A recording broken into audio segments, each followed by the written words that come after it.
Hey guys, I've got Amanda with me today. Hi guys. And she went back into the warehouse and filled her purse with all sorts of different concealed weapons and self-defense tools that we're going to look at. But before we begin, if you could just like this video and subscribe to our channel, that would be awesome.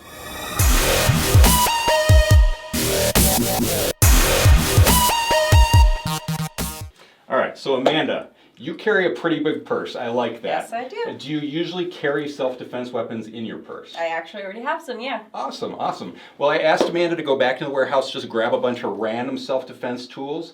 And why don't you go ahead and pull out the first one, and let's just see if it's something that would be effective. Okay. Yeah, I actually love this. This is the pink hidden brush knife. And it's a little different than the hidden brush spike that I've shown off in previous videos because it's actually like a bladed plastic knife instead of a spike. It's actually pretty nice. It's got this glass breaker pommel, which the hidden brush spike doesn't have. It's got this kind of double serration on the sides. The other convenience too is you can actually use it to comb your hair too. Oh wow, okay. So I'm kind of curious, like, how durable would this be? Could we actually, I think we should put it to the test. I think we should try to break it. Yes. But first, let's actually think about the realistic nature of this self-defense weapon. This thing is approximately 8-inch long, with a 4-inch blade. I always worry about bladed weapons when it comes to self-defense. I always worry about the training involved with them. I know that there's a lot of people who prefer knives when it comes to self-defense, but bladed weapons are one of those things where you really need to take some training classes in order to learn how to use them properly. Because if you're someone who, you know, gets attacked and you're just going to pull out a blade like this, that could easily be used against you, that could be taken away from you. But I actually want to see if this thing's worth a darn. It's plastic, so I always worry about plastic. Is that going to break on you? Now, I've got this Wing Chun dummy that is very, very dense. This is way more dense than a human body. I have no doubt that this would be able to stab, but I want to know if it'll break if it hits something that's very dense. So let's go ahead and actually just try to strike against this. And I'm just going to use a grip like this because I can get some good momentum on it. Let's just see. Okay, yeah. Sticks very nicely. It actually stuck really nicely into the wood. I mean, that's in there. So yeah, and the blade didn't get hurt at all. It's still in really good condition. So we know that this is not going to break on you. Actually, a pretty darn good effective weapon. And then also too, check your local laws on that, just because it is a hidden weapon. Such a good thing for her to say. Yeah, with all of these weapons, definitely check your local laws, because different states, different countries, different cities even have laws that may restrict something like this, and you do not want to get in trouble. So just be careful, be safe, be smart. Check your local laws. So, all right, Amanda, why don't you pull out something else for us? All right. Okay, this is good. This is a hidden pen knife. You know, it's funny because whenever I show off one of these in the videos, I get a lot of people that criticize them because they are a very small knife. So let's just take a look at this. If we pull out the blade, this blade is actually 2.5 inches long, and then the full knife is 5.5 inches.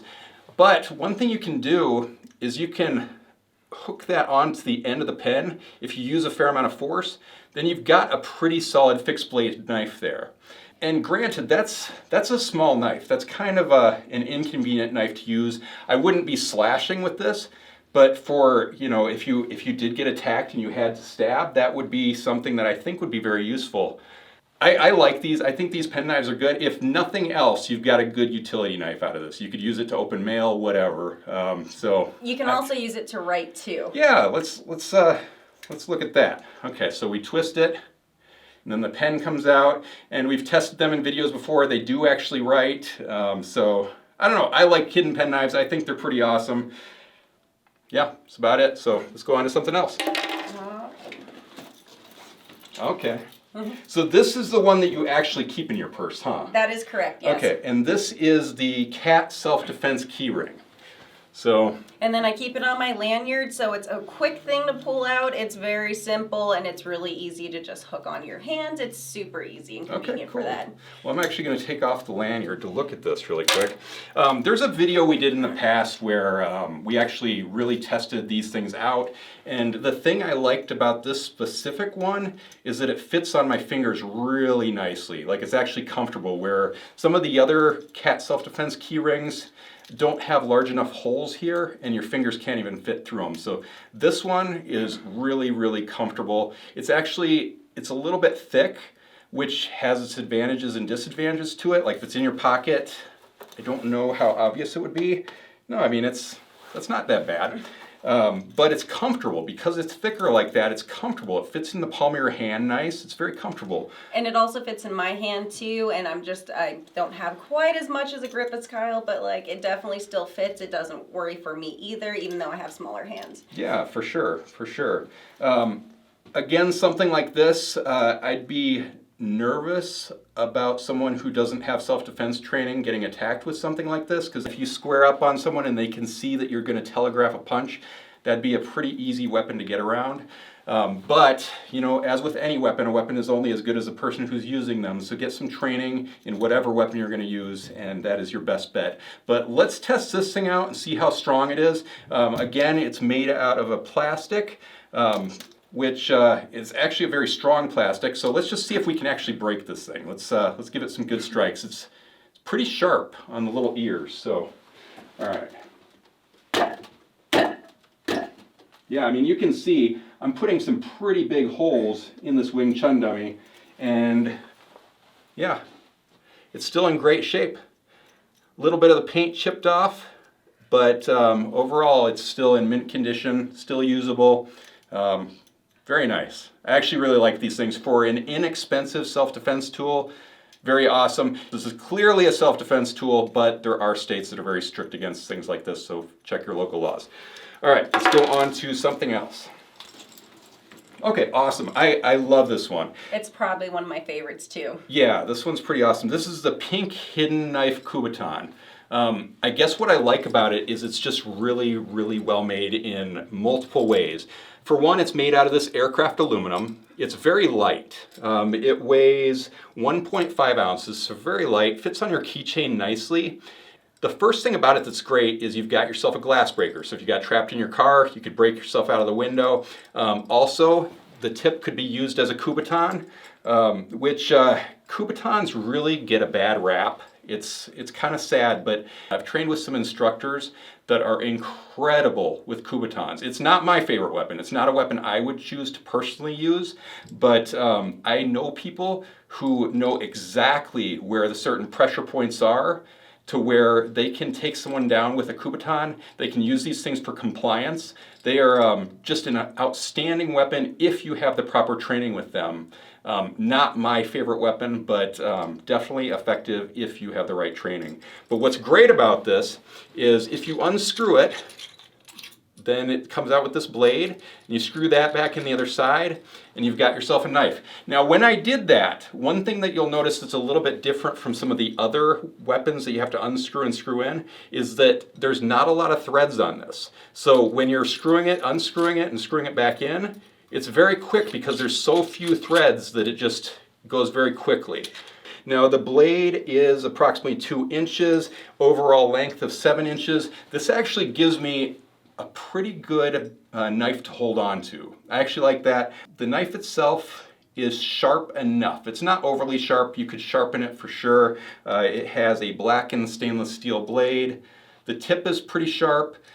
I don't know if this would be the best slashing knife again, but it would actually be perfect for stabbing in defense, you know. But because of the way this is made, I want to test it out. I want to make sure that blade's not going to break off of the Kubotan. So I think we should actually stab the Wing Chun dummy with it, see if we can break it. I think it's important to test out our stuff. So let's go ahead and just, I mean, that's in there nice and tight. The same exact thing as the cat spike. Yeah, that's no damage to the blade. It looks good. Yeah, I think this is one of the better self-defense tools that we have. It's nice and small, it's well made, and light. So most people also won't expect that to be a knife on top of it too. It looks just like a keychain, like something you put on there as well. absolutely, and if you hook your keys to this, you can also use it as a flail as well. You can strike with the keys. So pretty awesome little weapon. Don't think there's anything else to tell you about it. Nope. Okay, let's put that away and grab something else. Okay, this is cool. We've shown this off in other videos before. This is the hidden lipstick alarm. I like this a lot. I think these little personal alarms are just a great self-defense item for this reason. If you're getting attacked, and be careful, if you've got earphones in, this is gonna be loud, so make sure you turn down your volume a little bit. But all you do is you just pull this out, and the personal alarm goes off. So what I would suggest if you're going to use a personal alarm is if you're getting attacked, pull that out, throw this a little bit away from you so that if your attacker decides to cover your mouth and muzzle you and you can't scream, you've got this alarm going off that's grabbing the attention of people around you. I think it's actually one of the most valuable self-defense tools you can possibly have as a personal alarm like this. And then, I was gonna say, especially if you're in like a bigger city, there's gonna be people around all the time. If you just have that on, and also with another self-defense weapon, you have a way to protect yourself until other people come in. Absolutely, absolutely. The only times I could see it not being very effective is if you're out in the woods somewhere. It's probably not going to be loud enough to draw any attention. But for city type situations, absolutely a great thing to have on you. So I like this. It's a 100 decibel alarm. It weighs about an ounce, so really, really light. It's a perfect thing for your purse, honestly, and it's about 3 inches long. So I'm going to put that away and let's check something else. Okay, all right. So this is the pink telescoping baton. Okay, so what we have here is we've got a 10-inch baton that transforms into a 26-inch baton. Pretty awesome. I love telescoping batons. I think they're an incredible weapon. But again, this is one of those weapons where if you don't know what you're doing, if you haven't trained with it, this could be taken away from you very, very easily.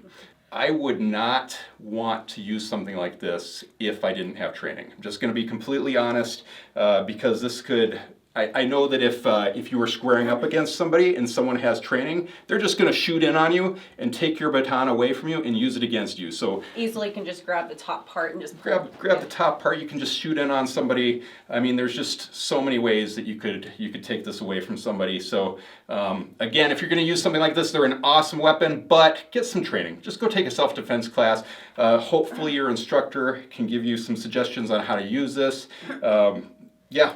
Awesome tool. And then to close it, you just kind of slam it against the ground, closed up really nicely. Great tool. I like these. And let's see, it's made out of a hardened steel and it's got this rubberized grip. It's actually really super comfortable. Yeah, I like it. The only thing I don't like about it is if you have a very tiny purse, like mine is huge, it's easy to fit that in there. But if you have like a little clutch purse or something, it's definitely not going to fit in it. Just a little tiny purse. Absolutely. Yeah, I completely agree with that. So that is the downside to batons, is they can be a little bit big. But I like it. Overall, I like it. All right, let's put that away. This is my favorite because purple is my favorite. Okay, so, I mean, in a number of my videos I mentioned this. My favorite self-defense tool for anyone who has not had self-defense training is just standard pepper spray. I think pepper spray is just a great weapon in general. There's a video I did where I was testing the blowback of pepper spray, where a lot of people feel like if you're in a really windy environment, like let's say you're in Chicago and it's really windy and you spray it at someone, it could blow back in your face. But in the video where I tested it, where I had a whole bunch of fans blowing at me, it hit me a little bit, the blowback hit me, but it wasn't enough to make it an ineffective weapon. I would definitely suggest pepper spray as a primary weapon. It's a non-lethal weapon, which is great. Just a great weapon. And this pepper spray in specific is made in the USA. I like that about it. It's got this hard plastic case on it with a belt clip. Let's see, is there anything else I need to say about it? Not really. Oh, it's got the UV identifying dye in it, which is such a great thing to look for. When you're buying pepper spray, that's one of the most important things you should check is, does it have the UV identifying dye? Because if you spray it on someone, it'll show like a little bit of an orange glow on the person, but it's not until they hit the UV light that that will really show up, so that the police can figure out who your attacker was really easily. So UV identifying dye is a must-have when it comes to pepper spray. Also, this one in specific has a max range of about 10 to 12 feet, so pretty good distance on it. I actually like this one. I think this is a really good pepper spray to have. So. And it's not even that big either. You can easily fit No, in a smaller purse in your pocket. Like, it's very easy to do. And again, you could add your keys to it and use it as a flail. So, I mean, it could be something where you sprayed and had your keys to attack as well. So, you know, a good weapon to have. All right, let's check something else. Okay, so this is the hidden lipstick knife. All right, so if we look at this, all we have to do is twist it, and then this little tiny blade comes out. Now this is a 1-inch hawkbill blade. I hate to talk bad about anything that we sell, but this is one of those things that I would be very leery about using as a self-defense tool. The blade is too small. There's not enough room to really grab onto with this thing. I could see it being effective in certain situations, in very rare situations. If you use it in the right areas, it would definitely still be effective, like your neck or the Your groin. neck, yeah, exactly. But I would be nervous about it personally. It's just not a large enough blade. But in the right situation, let's say you were captured by someone and stuffed in the back of their trunk, and then you had time to pull this out, and you had time to twist it up and get the knife out, and then you knew that once that trunk opened, you'd have to slash really quick. I could see it coming in handy for something like that. Or let's say you were trapped in your car and the seatbelt was on so tight and you had to cut your way out of the seatbelt. I could see it being helpful for that. Also, if you had a big pile of mail and you had to open up all the letters and you just wanted to use it as a letter opener, I could see it being useful for that. But overall, this would not be my ideal self-defense tool.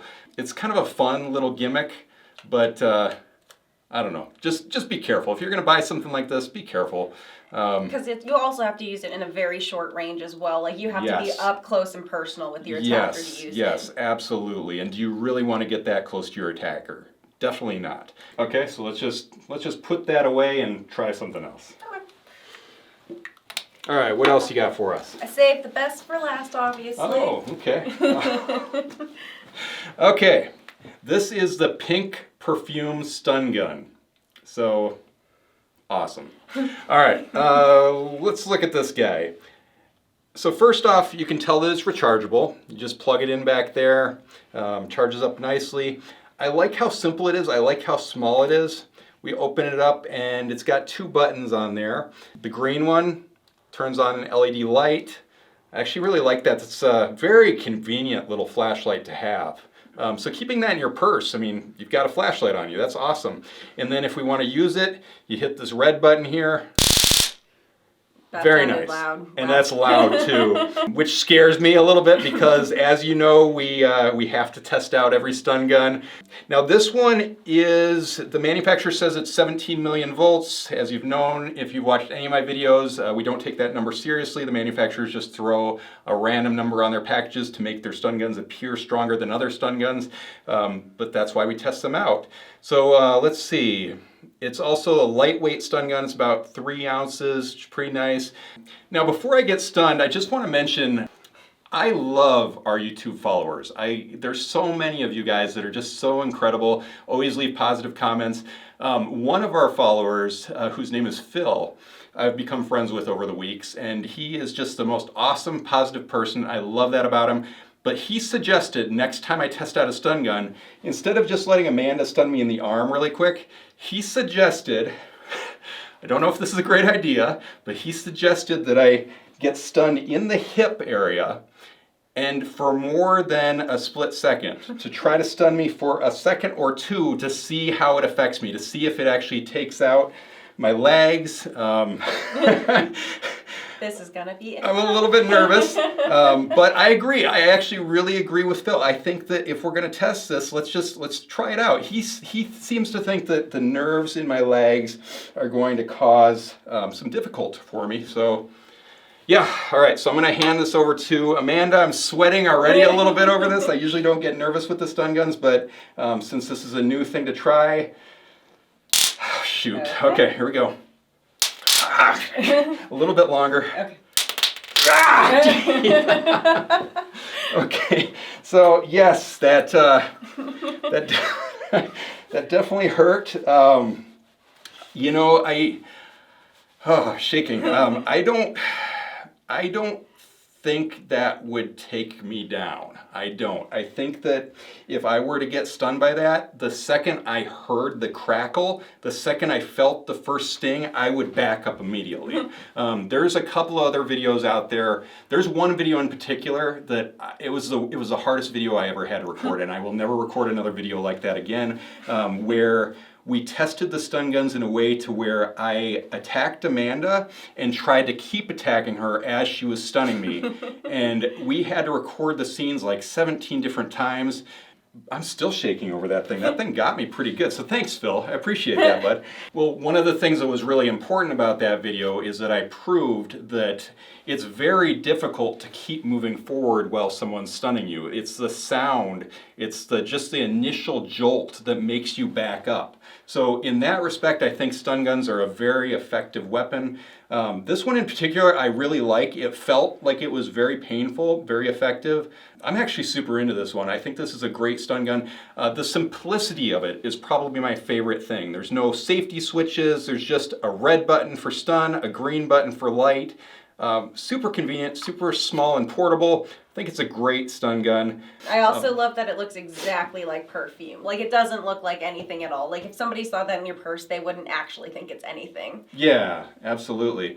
But if you have any questions on any of the products that Amanda had in her purse today, definitely leave them in the comments below. Check out KarateMart.com because we've got all kinds of different hidden and concealed weapons and self-defense tools on there that are really cool.